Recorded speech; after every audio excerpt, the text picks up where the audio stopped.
It's easy to forget that the vast Roman Empire that we know today started as a small city-state on the side of the Tiber River amongst 7 hills. But for centuries in the early era, Rome fought amongst the Italian, Latin tribes, the Etruscans, the Samnites, and it was finally by the beginning of the 3rd century BC that Rome stood preeminent amongst the Italian peninsula. And it was the cities in the south, particularly the Greek city-states in Magna Graecia, that stood alone against the might of Rome.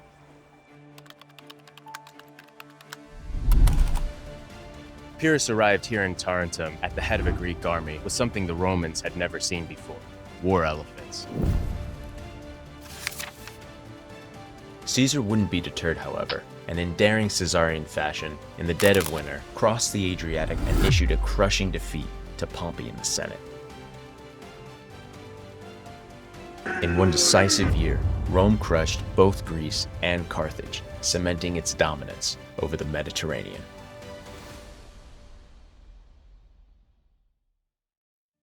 I've arrived here in Apulia, in the south of Italy, where we're going to be exploring the cities of Brindisi and Taranto to see the places and explore the events that occurred here in antiquity, which culminated in Rome taking control of the entire Italian peninsula and eventually the entire Mediterranean basin as Mare Nostrum. Rome's expansion across Italy wasn't without struggle, however, as it expanded across the peninsula. The Samnite Wars, fought over nearly a century, tested Rome's strength, endurance, and military prowess. Yet Rome emerged victorious and was the preeminent power across the Italian peninsula by the beginning of the 3rd century BC. These wars gave rise to the Appian Way, constructed in 312 BC by Appius Claudius. Initially linking Rome to Capua, this crucial artery eventually extended southeast to Brindisium, facilitating swift troop movements and solidifying Roman control in southern Italy. This is the end of the Appian Way, Rome's most famous road. The 2 columns behind me mark the terminus of this road here in the ancient city of Brundisium. The road extended nearly 500 kilometers from Rome. It was paved and bowed to avoid water collection. It had retention walls against the side and was an absolute engineering marvel. And it allowed the Romans to transport troops as well as trade south of Rome into Capua and Campania initially when it was developed during the Samnite Wars. And of course, we all know that roads became a hallmark of Roman civilization, as all roads lead to Rome. As southern Italy increasingly came under Roman control, there were some who resisted. One city remained defiantly independent: Taranto, a powerful and culturally rich Greek colony. Before Rome could extend its dominance to the end of the Italian peninsula, here the modern city of Taranto in Italy was already a powerful and prosperous Greek colony, the city of Taras. It was founded by the Spartans at the end of the 8th century and quickly became a wealthy city due to its trade and strategic position here in the Gulf of Taranto. But it was not just prosperous, it was also a center of culture and philosophy. I'm here in Tarentum, in front of the Temple of Poseidon, and it was here in the 4th century that one of the leading minds of the time, Archytas, was a prominent philosopher and mathematician in the Pythagorean tradition. He was born in the city and was not only a leading philosopher, but also a great statesman, and was elected 7 consecutive times as general of the city, which was rare amongst philosophers of the era.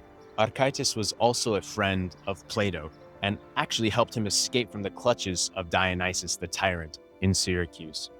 Archytas, amongst many others, was one of the reasons that Tarentum, the Greek city of Taras, was a leading beacon of Hellenistic culture here in Magna Graecia. Tarentum's prosperity and strategic position inevitably attracted Roman attention. Tensions exploded in 280 BC when Tarentum attacked a Roman fleet passing through its waters that had been blown off course.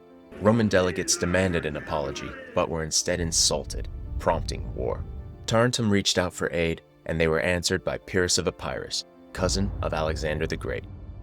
Pyrrhus arrived here in Tarentum at the head of a Greek army with something the Romans had never seen before: war elephants. It was also the first time that the newly formed Roman Manipular Legion faced off against a seasoned Greek phalanx.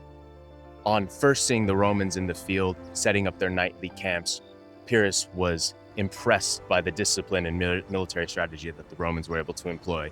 He realized very quickly this was not an Italian barbarian tribe that the Tarentines had described to him. This was going to be a difficult fight against a highly advanced and coordinated civilization.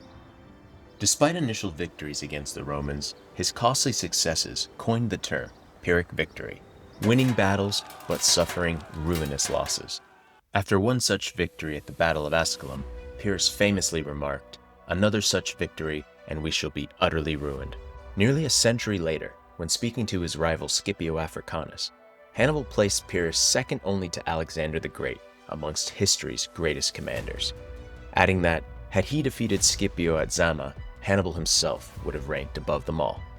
Despite these Pyrrhic victories over the Romans, Pyrrhus's ambitions were larger than just defending Tarentum. He dreamed of forming a vast empire, and his plans for expansion alarmed both the Romans and Carthaginians. In an unusual alliance, Polybius tells us these two rivals united against Pyrrhus, concerned that his conquest might destabilize and threaten their own power in the western Mediterranean. After campaigning in Sicily and failing to dislodge the Carthaginian presence on the island for an eventual invasion of Africa, the Syracusans tired of his authoritarian rule and kicked him out of the city. As he sailed away from Sicily, Plutarch wrote that he said, "My friends, what a wrestling ground for the Carthaginians and Romans we are leaving behind us." Pyrrhus eventually withdrew from Italy entirely to focus on his ambitions back in Greece, and he left Tarentum and the other Greek city-states to fend for themselves against the might of Rome. About a half-century later, Tarentum once again came into conflict with Rome, this time during the Second Punic War. In 212 BC, Hannibal seized the city with local support, briefly threatening Roman dominance. Hannibal's victory here in Tarentum and his alliance was short-lived, however, as he was not able to control the city's citadel and was thus unable to use it as a port of operations in southern Italy. And by 209, the Romans had sought to regain control over the Italian peninsula, and the walls of the city here in Tarentum, the ancient walls of what remains, became a key part of the siege of Tarentum, as the Romans, under Fabius Maximus, the great general whose Fabian strategy we still call today, that he used against Hannibal whilst he was traipsing around Italy, put the city under siege and eventually sacked the city, looting its treasure, enslaving its people. And Tarentum never regained its former glory that it had when it was a fully independent Greek city, and became much less important politically and economically in the rest of the Roman Empire. Although Tarentum never regained its former influence as a political and economic center after the sack of the city, its cultural legacy and legacy as a center of learning persisted. Wealthy Romans would still send their children to be tutored here by some of the Greek masters. It was now Brindisium that became the central port for naval and trade operations in the south of Italy. As Rome's position in Italy solidified, their ambitions turned east, and they had the opportunity in 229 BC to take action on those ambitions. The Illyrian pirates, who had long been terrorizing trade routes in the Mediterranean, finally needed to be put to rest. And it was from right here in Brindisi that the Romans took action, and they sailed to defeat the pirates and eventually established their first foothold on the eastern side of the Adriatic. This new foothold brought the typical dividing line of the Adriatic to an end, as the Romans had traditionally focused on consolidating power in Italy and to the west. After decisively defeating Hannibal at the Battle of Zama, Rome's attention turned eastward once again to Greece and Macedonia. The Macedonian Wars marked Rome's first major conflict against the Hellenistic kingdoms in Greece. Rome's manipular legions, formed during the years of fighting the Samnite hill tribes, proved more flexible and effective on uneven terrain than the traditional Greek phalanx. In the Battle of Pydna in 186 BC, Roman forces decisively defeated the Macedonian phalanx, ending centuries of Greek military dominance in the Mediterranean. By 146 BC, two of Rome's rivals, Carthage and Corinth, fell within the same year. Corinth was sacked and its treasures carried back to Rome, while Carthage was utterly destroyed, marking the end of the three Punic Wars. In one decisive year, Rome crushed both Greece and Carthage, cementing its dominance over the Mediterranean. Rome's success and expansion brought immense wealth and power, But it also created severe challenges and internal turmoil, which began to fracture the very republic itself. Following failed reforms and civil conflicts, powerful generals emerged over the years, including two men, Julius Caesar and Pompey Magnus. In 49 BC, civil war broke out in Rome after Julius Caesar and his conquest of Gaul crossed the Rubicon in defiance of Pompey and the Senate. It was a bold strategy that caught Pompey by surprise, and he fled Rome, abandoned the city with most of the Senate, and made his way to here in Brindisium, to then flee over across the Adriatic to gather his forces in Greece. It was the first major part of the war, and it was the race to Brindisium, where Julius Caesar desperately wanted to capture Pompey so he could negotiate with him man to man with his former son-in-law and partner in the triumvirate. Unfortunately, Caesar wasn't able to capture him, although he laid siege to the city, and Pompey was able to slip across the Adriatic and make his way to the port of Dyrrhachium. Caesar wouldn't be deterred, however, and in daring Caesarian fashion, in the dead of winter, his forces crossed the Adriatic from Brindisium to continue their pursuit in Greece, setting the stage for the battle in Dyrrhachium and the main face-off between these two great generals, the Battle of Pharsalus. Despite being outnumbered and in hostile territory, Caesar once again defied the odds and issued a crushing defeat to Pompey in the Senate. After his victories in Greece over Pompey in the Senate, Caesar went to Egypt and eventually was able to consolidate his gains there and in the east, and he made his way back to Italy via the port of Brundisium, which is here the modern port of Brindisi, and he was met by none other than the great orator and statesman Cicero himself. And as standard practice for Caesar, his modus operandi, he showed clemency to the great statesman whom he'd long wanted to bring to his side as an ally, and they both caught up and returned together from here to Rome by the Appian Way. As the Roman Republic edged closer to its final collapse, Brindisium once again found itself at the center of critical events. In the aftermath of Julius Caesar's assassination in 44 BC, Rome was plunged into civil war. Octavian returned from his placement in Macedonia after learning of his uncle's assassination and returned to Italy via Brindisium, where he was welcomed by the legionaries massing there, waiting to embark on Caesar's planned conquest of Parthia, which was now never to happen. The eventual power struggle between Octavian and Antony would lead to another significant moment in Brindisium's history. This is the oldest entrance to the city of Brindisi, the ancient city of Brundisium.